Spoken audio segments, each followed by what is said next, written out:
Good afternoon. My name is Dave Kerner, serving as County Mayor here in the County of Palm Beach. We're located at Palm Beach County's Emergency Operations Center. It is September 18th, 2020. Today I signed the 28th declaration of a state of an ongoing emergency in Palm Beach County, consistent with the state emergency. We've been activated at a level 2 here at the Emergency Operations Center since March 16th, and we are in day 186 of our activation. We've reached an important milestone today. On Monday, Palm Beach County schools will reopen. Public brick-and-mortar schools will reopen. This has been discussed at length by the school district and the school board, September 21st. I'm delighted to inform the public that we have both the superintendent of the school district, Dr. Fenoy, and the chairman of the school board, Frank Barbieri, with us today. They will be speaking a little bit later in the press conference. Prior to their speaking, we'll have Dr. Alonzo, who will give a brief update on some of the very positive, well, I should say very good metrics in Palm Beach County. Also, we'll hear from our Vice Mayor of the county, Vice Mayor Robert Weinroth, on some traffic safety issues as school buses return to the roads. And then we'll also hear from Commissioner Mac Bernard, who's been handling a lot of the census data issues here in Palm Beach County. We'll hear some comments from him. I'm also joined by my colleague here today, Commissioner Greg Weiss of District 2, a member of the Board of County Commissioners, who has always participated in these press conferences and in the operational response to COVID-19. We're also joined by the county administrator, deputy county administrator, and a member representative of the Palm Beach County Sheriff's Office. So the lineup today is I'll turn it over to Dr. Alonzo in just a moment. We'll then hear from Dr. Fenoy, Chairman Frank Barbieri, Vice Mayor Robert Weinroth, Commissioner Mac Bernard, and then I'll answer some questions. And in fact, the whole panel will be available to answer any questions. And as I discussed earlier, on the 21st of September, we'll return back to brick-and-mortar schools. We are now deep into our phased approach of Phase 2 here in Palm Beach County, which has gone very smoothly, much like Phase 1 went very smoothly as well. As we get into the incremental portion of our Phase 2 plans, I remind the public that we remain all committed as a community to wearing our masks, socially distancing, and embracing this larger economy that is on the rebound. Certainly, we heard today that the unemployment rate in Palm Beach County is 8%, which is a positive sign, but we remain very vigilant and focused on our personal responsibilities as we move into a deeper economy. The school district, Department of Health in Palm Beach County will continue to analyze health metrics to access and monitor for significant resurgence or negative public health impacts in determination and timing to advance to Step 3, where additional entertainment venues could be open. As we venture out and experience additional activities in Step 1 of Phase 2 here in Palm Beach County, the emergency order of mandatory facial coverings remains in full force and effect throughout the county. It is one of the most effective tools that we have in our tool bag, both as a government and as a community, to stop the spread of coronavirus. As we sit here today, if I recall the numbers correctly, the state was at 4.18% yesterday statewide positivity. Palm Beach County bested that by a little bit at 3.77%, so we remain lower than the rest of the state, but remember that the rest of the state has had an opportunity to more quickly enter Phase 2, actually several weeks ago, I think, if not months. And so we've been in a position where our positivity rate should remain lower than the rest of the state, but we remain laser focused on keeping that positivity rate as low as possible as we move deeper into the economy. When I come back to the podium, I will give a brief update on the COVID education and compliance team and some of the complaints that we received, some of the adjudications that we received from the magistrate. And I must reemphasize, while I have your attention now, that bars in Palm Beach County have not reopened and will not reopen right away. The board did direct the incident commander, Ms. Virginia Baker, to work on a plan to safely reopen bars. As we're aware, the governor lifted that order outside of Palm Beach, Broward, or Miami-Dade, starting this Monday, so a couple of days ago. So bars throughout the state did open. In Palm Beach County, we're being a little bit more cautious due to our unique demographic here in this county and the amount of population that we have.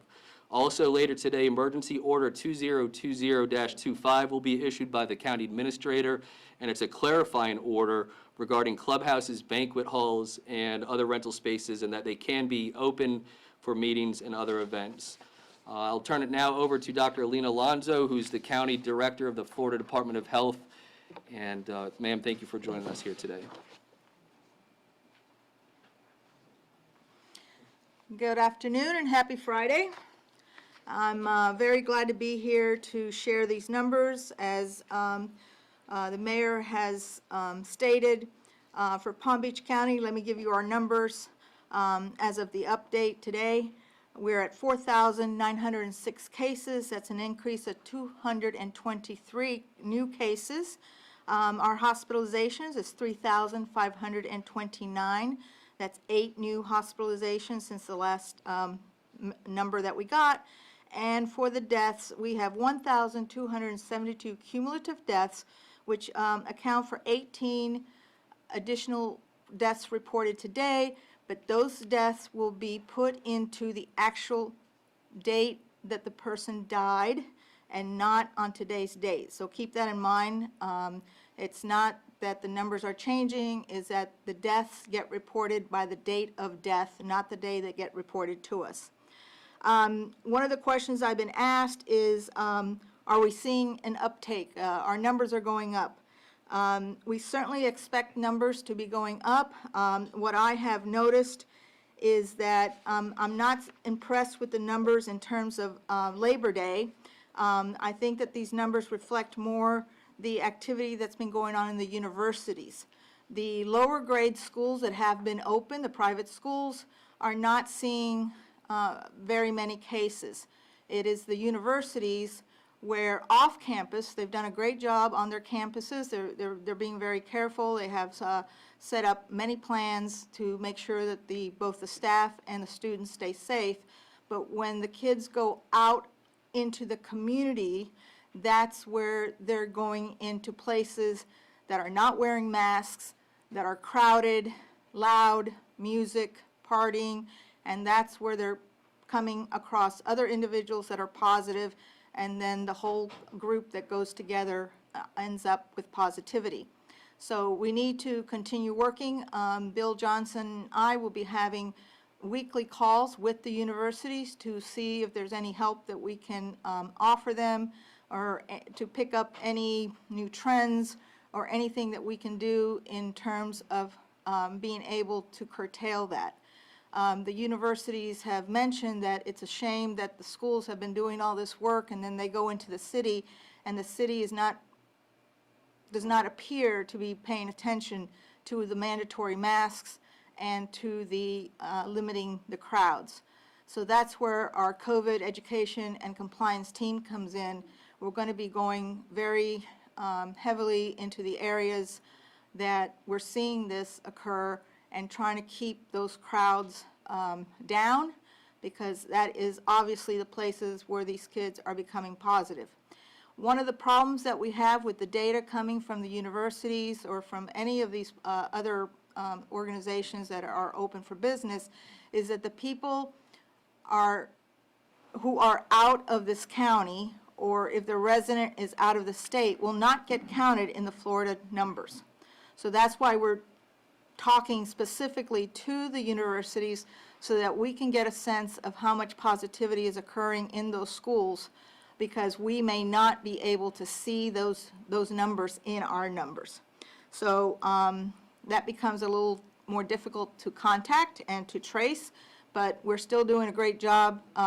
We're getting good information from the students when we contact them, and they are cooperating and giving us the history that we need to then see if there's secondary cases in any of these places. And so far, they've done a pretty good job on giving us good information. So the other piece that we are keeping obviously a very close eye is our hospitalization. You know that we want to have the hospitals with at least 25% of their beds available for new admissions, and so far that has been happening quite readily across all our hospitals. The total hospital bed utilization for Friday, the 18th, is 70.8%. The total COVID hospital beds is 2.7% of those beds, so very, very low. The ICU bed utilization is at 62.9, again, below the number that we need, and 13.3% of those beds are positive COVID ICU beds.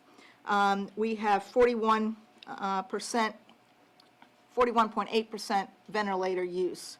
So the number of our cases had been averaging about 150 In the last 2 days, we've had them in the low 200s. On Tuesday, we had 163, 228, and then 224 for Thursday. So our numbers creeped up a little bit, but I do not see that as an increase due to Labor Day.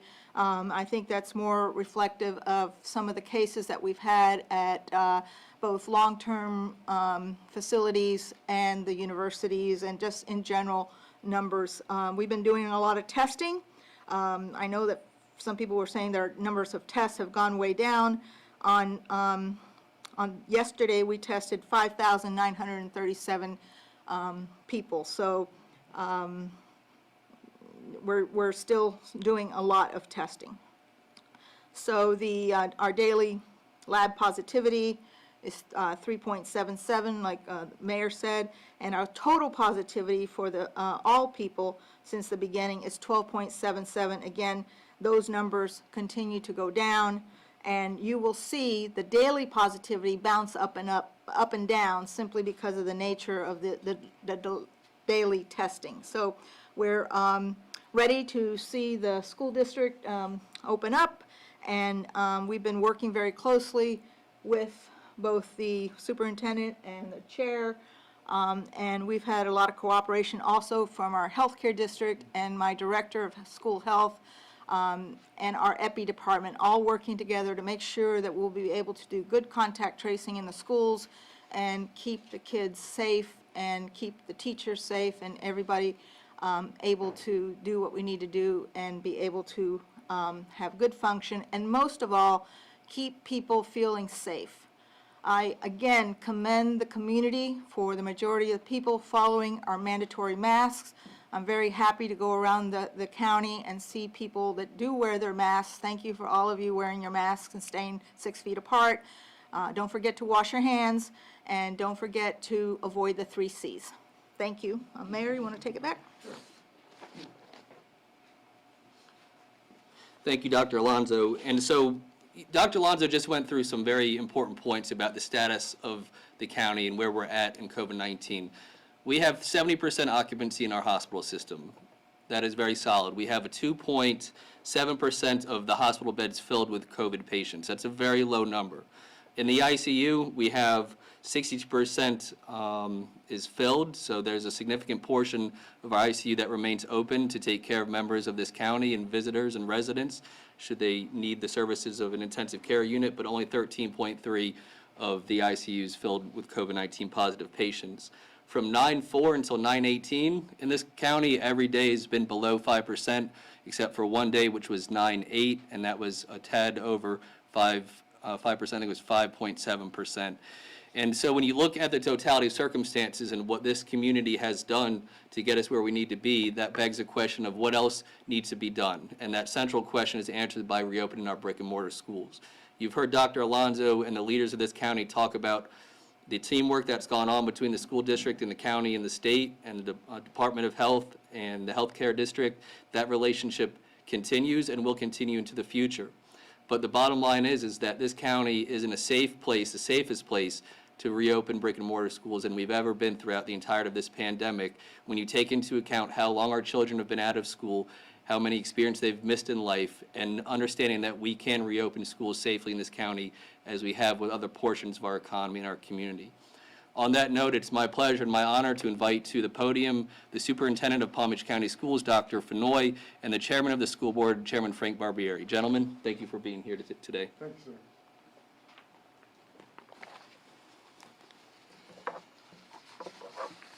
Well, good afternoon, everyone. I am happy to join the county today with this update regarding the Phase 2 reopening and what schools will look like during this period at the School District of Palm Beach County. More than 100 campuses reopened for in-person instruction on Wednesday of this week. I visited many classrooms. I'm constantly humbled by the passion I see in our teachers and how they engage with their students. All 179 district-operated campuses will reopen on Monday, September the 21st.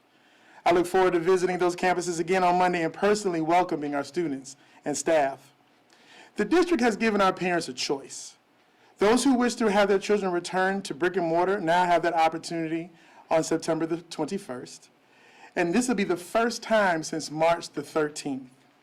Parents who prefer to have their children remain in distance learning may do so as well. It's important for parents to understand that they may return to the student portal and change their preference at any time. However, it will take 1 week to accommodate a request to go from remote to in-person learning. I think it's clear, as in my family, I'm making both choices. My oldest child will be on campus on the 21st, but my daughter will not be starting kindergarten because Daddy won't be able to take her to her classroom. And so I need that image, I need that picture of me taking my daughter to kindergarten when I walk her down the aisle in 30 years. So since I can't do that, we're deciding to keep her out 1 year so that I can walk her to class next year for her first day of school ever. Here are the numbers this morning. 85% of our parents and guardians responded to a survey asking if they would be sending their students back to campus or continuing with distance learning. Of those who responded, 59%, or roughly 85,000 children, will remain in remote instruction during this first week, while 41%, which is nearly 60,000 students, are going to be returning to brick and mortar. Students and staff are returning and will immediately notice transportation and campus modifications that we put in place for their protection. Facial coverings are required for both students and staff on buses and on our campuses. That message and other important health protocols are posted in signage outside and inside of all of our campuses. Classrooms have been reconfigured to accommodate social distancing. Traffic flow in schools is clearly marked to maintain distancing. Improved air filters are being utilized where possible. Cleaning supplies are stocked, and custodians will conduct more frequent sanitation. And we also have great partners like the county that will continue to support the district with any of the needs that we have. Parents, please take what I am about to say extremely seriously. We need you to keep your children home if they are showing any signs or symptoms of COVID-19 or if they have recently been exposed. Students who show up with suspected symptoms will be isolated and their parents will be called to pick them up. It's important for parents to read the new COVID-19 student policy that the board approved, which details this information. That policy and a great deal of other information is available at palmbeachschools.org/reopeningschools. All visitors to our campus must be pre-approved for an appointment. No appointment, no entry. Visitors who have been pre-approved will be subject to temperature checks and be asked a series of questions for being permitted. All campus modifications are in place for one reason: to keep students and staff as safe as possible. Every person who steps foot on our campuses plays a role in maintaining a healthy environment. The district realizes parents have many questions. In addition to the website I mentioned, we also have a helpline open on Monday through Friday with operators available to answer your questions in English, Spanish, and Haitian Creole. That number is 561-969-5840. Again, that's 561-969-5840. Every campus will be supported all day by at least one district school police officer as well as a behavioral specialist. I cannot thank our teachers enough for rising to the challenge in the spring when they pivoted to distance learning with little notice. They started off this school year with a much more structured and robust version of remote instruction. Now, they are asked to teach simultaneously, meaning remotely and in person at the same time. I truly appreciate the time and commitment on their part as they are immersed in this thing called professional development and distance learning. And they have done everything in their power to equip themselves to be prepared for this dual modality. And that, ladies and gentlemen, is no small feat. Parents and students, please understand the pressures that our educators are under. We need everyone to be patient, supportive, and remember, we are all in this together. As a district, we are prepared. However, we are also real about the fact that we will have to continue to be nimble and flexible. We will be fine-tuning along the way with our eyes constantly focused on safety and excellence in education for all of our students. I'd like to say to the entire community, welcome back to the School District of Palm Beach County, and thank you all. At this time, I'd like to turn it over to our chairman, Mr. Frank Barbieri. Thank you, Mr. Superintendent. Thank you, Mayor Kerner, for inviting us here today. Take this off for a minute so you can understand me. On behalf of the School Board of Palm Beach County, I'd like to acknowledge how the collaboration between the district and all the agencies represented here today contributes to the success of our schools. The county has assisted the district in many ways, most importantly with food donations and helping the district to expand free Wi-Fi connectivity to thousands of students whose families can't afford access. As many as 80 schools throughout the district have or will have millions of dollars of equipment provided by the county added to existing district-owned communication poles that will transmit Wi-Fi. Students in need will be given access codes to access that Wi-Fi connection. Long before Mayor Kerner was a county commissioner, he was a staunch supporter of public education, as recognized by the organization Fund Education Now. That organization ranks politicians on various issues. It recognized then State Representative David Kerner with its highest grade, A, for his support of Florida public schools. Thank you, Mayor Kerner, for the many years of your support of our schools and our children. I'm also grateful for the long-time partnership that the district has with the Florida Department of Health in Palm Beach County. As was evident from Dr. Alonso's address to the school board this past Wednesday, she has stepped forward in assisting our schools with helping us make decisions as we reopen our campuses while dealing with COVID-19. And last but most certainly not least, I thank the Palm Beach County Healthcare District, which has and will continue to provide nurses in our schools. Its partnership with us is invaluable in helping us protect the health of our students. In normal times, a countywide collaboration is essential, but now in this new normal, that collaboration of resources is critical. As chairman of our school board, and on behalf of all 7 of us on the school board, I thank everyone for their support of the school district of Palm Beach County. And now I'd like to bring up my good friend, Vice Mayor Weinroth. And I just broke the strap. Thank you, Chair. As you heard, the Board of County Commissioners has been a partner with the school board. I'm really proud of what we've done to help them with the broadband, making sure that the students who are not able to go to the brick-and-mortar schools are going to have the opportunity to learn from home with the augmented Wi-Fi that we've now been able to implement. I'm also would like to tell you that in addition to the challenges that you're hearing about on the campus, there's going to be other challenges on Monday. And those challenges are going to be on our roads. And I'm going to remind parents that these things are going to be back on the road again. You remember them? They're school buses. And these school buses are going to have priority. These school buses, when they are out there and they're flashing red signals, that means you stop. We have our children, they are going to be excited about going back to school, and it's important that you take the time to watch for the children as they're going back to school on Monday. And please, we're going to have school zones, the police, the sheriff's deputies, they will be out in force with their radar. You don't want to be one of the people that's pulled over. Please pay heed to the school buses.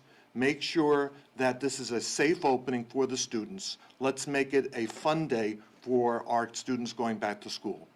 It's now my pleasure to invite up to the podium my colleague, Commissioner Mac Bernard.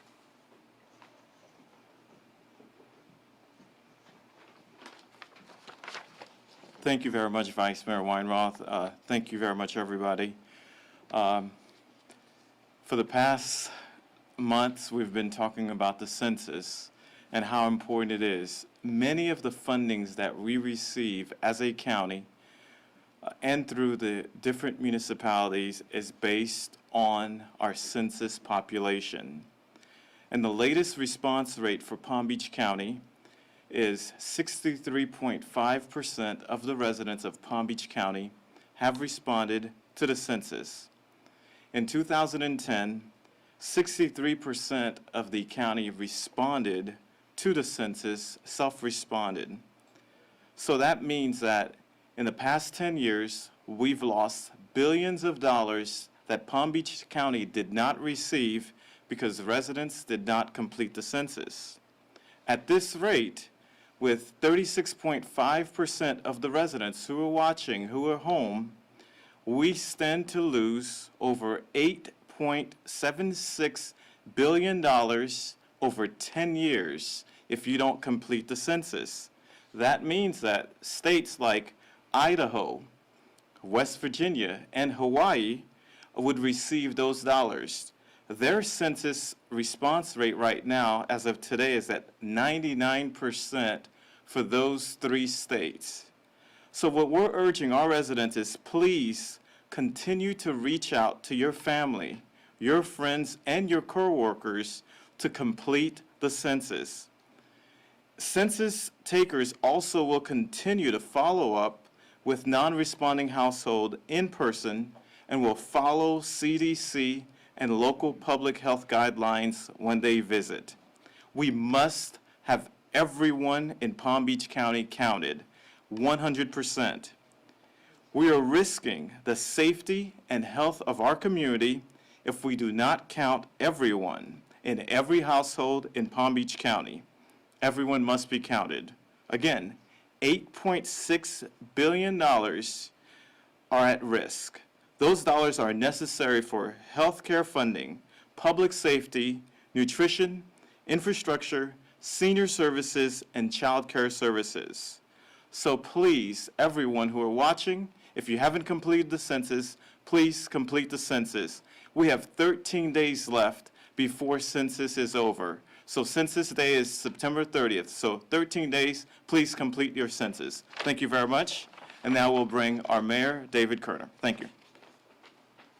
Thank you, Commissioner Bernard, and thank you to Commissioner Greg Weiss for also being here, and for our Vice Mayor Weinroth for his comments on school safety as the school buses return to our county on the 21st.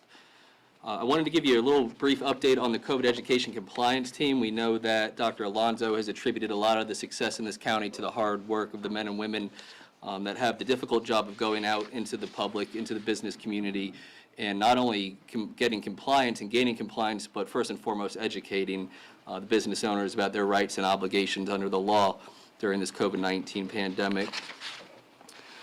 To date, we've had a total of 4,152 complaints through the 56124 COVID hotline or through the email system. There's been 61 notices of violations issued, 99 re-inspections, 94 referrals to other agencies, and 1,828 findings of compliance or education was given.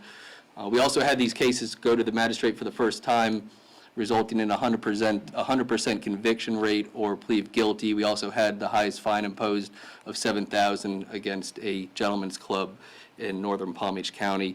The team will continue to educate. The team will continue to gain compliance. The team will be enhanced as needed as the economy opens up more and more businesses are open. But they will remain very vigilant in gaining compliance with these very important rules. We heard the director of the CDC, the Centers for Disease Control and Prevention, Dr. Redfield, talk about the importance of the mask recently before Congress. We realize that as all these new exciting things happen, that this remains a central and potent weapon against the spread of COVID-19. And so as these things that we look at as normal begin to return, like sporting events, wherever they may be, or the school system being open, or at some point bars being open, while there's a remembrance of some level of normalcy there prior to the pandemic occurring, it needs to be understood that, especially when we talk about the school system and we talk about places where people tend to gather, how important Dr. Redfield and all the health leaders in this country say this mask really is. It's shown its efficacy in this county. It's shown the efficacy of stopping the disease throughout the United States and throughout the world, and so we remain ever focused on that. I want to share the words of Dr. Fenoy one more time. He said, let's all be patient, supportive, and remember that we're in this together. We have a 180,000 person school system that is opening on the 21st. Granted, not every student and not every faculty member and staff member will return, but there will be a large amount of people returning to the brick-and-mortar school system on Monday. And I recall, just as we got into this, how important teamwork was, how important the understanding and patience of the community was and remains very important. That same concept needs to be applied to the opening of the school district. The task of educating a county's students of this size is a Herculean effort to begin with. It is even more difficult logistically, education-wise, facility-wise, under the current circumstances of COVID-19. And we know that Dr. Fenoy, Chairman Barbieri, and all the members of the school board and senior leadership in the district are laser focused on this opening being as smooth and safe as possible. It will be safe. It will, at times, maybe it won't be perfectly smooth. Neither was our reopening of the economy. I don't know. But I do know that no matter what happens, that the parents and the teachers and the faculty and the staff need to be supportive and understand that we are in this together. And if we remain in that teammate-focused leadership style, then we will prevail without a doubt. I have no concerns about us not prevailing if we do this together. And I'm glad to know that I got an A in something, Chairman Barbieri. As a product of this local school system, my mom would ask, well, why weren't you getting A's when you were at Suncoast High School? But I'm glad to know that, that I got an A in the legislature on something. So thank you for those kind words. We have the utmost confidence in your leadership and Dr. Fenoy's, and as we move forward, we're excited to bring these children back to where they belong in a safe and prudent manner. With that, we will take any questions that you may have. Yes, Anna. Oh, this is mainly for Fenoy and Sure. for Chairman Barbieri. So what is the percentage of parents that didn't respond as to whether or not they wanted their kids back in school? And with that, what happens if a parent didn't respond and they show up with their kid to school on Monday? So our current data suggests close to 80% of our parents have responded. I think so what most people won't know, our principals have been calling those families that have not reached out to the schools all summer long. There's a variety of reasons. Some people have just checked out, some people have moved. We have a lot of migrant families that may be somewhere else working right now. Traditionally, when we open schools, they just show up. So our principals are preparing for every student to show up. And then, because the truth is, I think this first week, we'll probably have some small numbers like we did on Wednesday. Wednesday we had small numbers, and then Thursday it was like, whoa. So people want to see it. And truthfully, let me tell you what's really going to happen. Once kids tell their friends that I'm back at school, the next 3 weeks are going to be pretty busy. So that's how we're handling that. Dr. Fenoy, while you're up there, Dr. Alonso on Tuesday said contact tracing obviously will be very important and crucial with kids returning to the classroom. I know obviously a lot of things are going to be different this school year. Will one thing change when we're talking in regards to students' special seating on the school bus or in the classroom to help with that contact tracing? Will that be a change we'll see? So what we're doing, every school has been directed by me to have seating charts. So both in the schools and we're working toward that on the buses. The bus is a much more complicated situation, just because I think in the beginning a lot of parents are going to be driving their kids. But masks are going to be mandatory on all buses. Masks are mandatory on our campuses. And so thanks to Dr. Alonso, Dr. Andrick, and her team, they are helping us meet that reality. But the seating charts are so important because when something occurs, we'll be able to identify quickly and having that consistency. So that's our part, but Dr. Alonso and her team are going to be working right side by side with us and making sure that we do that appropriately. Dr. Fenoy, when we talk to parents on social media, one of those rumors that's been circling around, and you talked about it a little bit in the school board meeting a couple nights ago, was this notion that there are parents who are concerned that when they send their kids back, there might not be enough teachers for those kids. Are you able to assuage some of those concerns? Yeah, so I mean, right now we have gone through our processes to determine who is eligible for remote work. That's step one. Step two is what remote work is available. And so we've actually closing all that out right now. There will be some people who have been given that a remote work assignment, and some other people are just choosing to take their personal leave. Each school has contingency plans. So in some cases, they may have to collapse classes. In other cases, they may be able to use other personnel to do that. So it is so context specific because you have 179 different schools. Of course, high schools are much different than middle schools and elementary schools. But the vast majority of our teachers are coming back. But let's be clear, this is something, when I say every day we'll be making new decisions based on what's in front of us, I really mean that. Do you have a sense at this juncture of what percentage of substitutes you might need in terms of, So there's a difference between the percentage of substitutes we might need and the substitutes that we will get. Two totally different things. Right now we have over 2,500 eligible substitutes available and ready. Principals are calling those. A lot of schools typically have regulars. And so they're working through those, and some of those people have decided to come on permanently as permanent subs. Again, others are making choices to stay out. Others are waiting to see firsthand what our protocols will look like. So every possibility our HR team has in order to find human capital to assist in this, we're doing that. I'm going to be deploying people with teaching certificates from the central office and other ancillary facilities to be deployed to schools to assist where necessary. And so those are some of the tactics that we're taking at this time.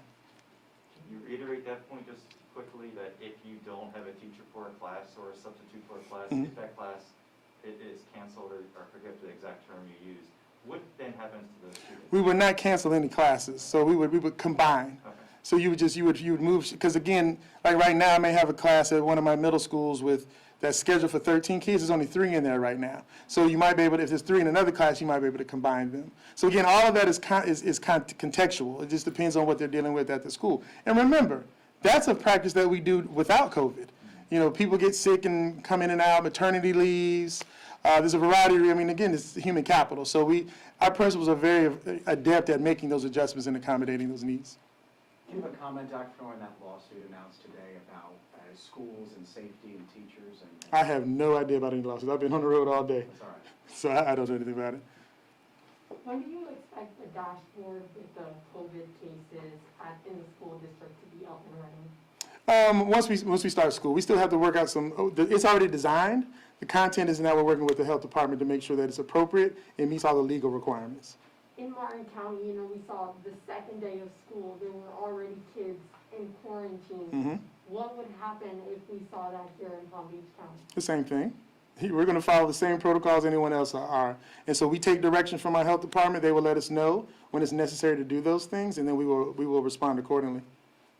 I guess this might be for Dr. Alonso as well, but in terms of the contact tracing when it comes to schools, but as we've seen in other counties, as you know, my colleague just mentioned, you've seen entire classes have to be pulled out of circulation, entire bus routes.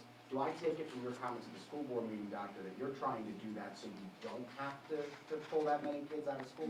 You're very bright, you're absolutely correct. Okay. We want to take a surgical precision approach, which is what contact tracing is. Contact tracing is not saying, oh, we've got a case of COVID in the school, we've got to close the school down. That's not acceptable, that's not contact tracing.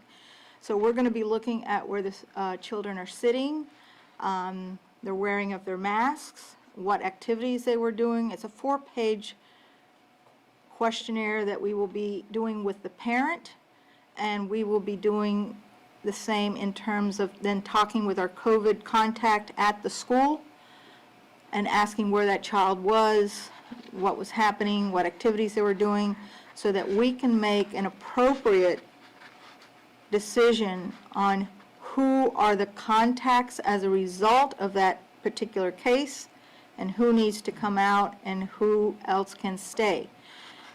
If everyone's wearing their mask, think about it. If everybody's wearing their mask and everybody's 6 feet apart, and you have a person that walks out to the nurse and that person hasn't come in contact with anybody, it is very possible that there will be nobody sent home, right? And they will go home and they will be asked to get tested if they have COVID-like symptoms. We also have other things going on at the school now. What are they? The same things that happen all the time at the school. Norovirus, just the flu, strep throat, all kinds of things, right? All those things are also going to be happening. And the problem with COVID is that the symptoms are just flu-like symptoms. So every child that has a flu-like symptom is going to be evaluated. That evaluation is going to be done by the school nurse, and that evaluation will be able to have the expertise of 2 people that we have at the healthcare district that are physicians, and they will be able to help that nurse, the telemedicine, to be able to have a consult with that, to help that nurse make that determination. If it's determined that, yes, that person just needs to go home, they're just having allergies or something like that, the child will be told to go home, see their pediatrician, and come back when they're well.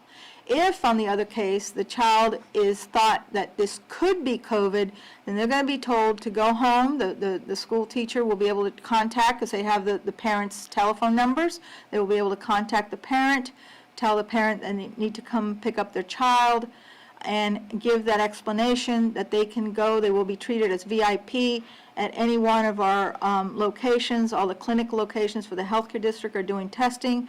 If they don't have a physician, they would also be told to talk to their physician.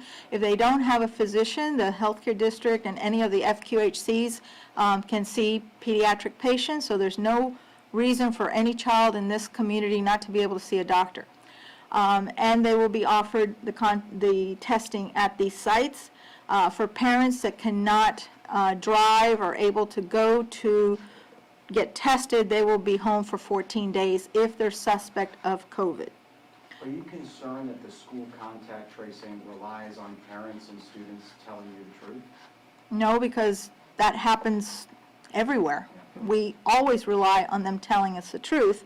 I'm not saying that we are 100% capable of always extracting the truth, but we're probably doing more education when we're talking and trying to get information to explain to the parent why this is important. And I don't think we've come across any parent that doesn't want to help us for the safety of their child, because they know their friends are in the classroom with them. So we don't see that as a threat or something that's adversary. On the contrary, we think of it as education and the parents helping us to do it. So, you know, we always have been doing that in the past. This is not something new. We do this all year long with schools. This is just a new added crinkle to the big soup. Thank you.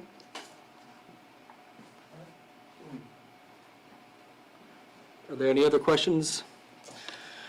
All right, so September 21st, Monday, big day for this county, in the history of this county, children back to school. We have Phase 2 opening very smoothly thus far. We ask again for your patience, your support, and the teamwork ethic, and we know that this will happen in the best interest of our children and in this county.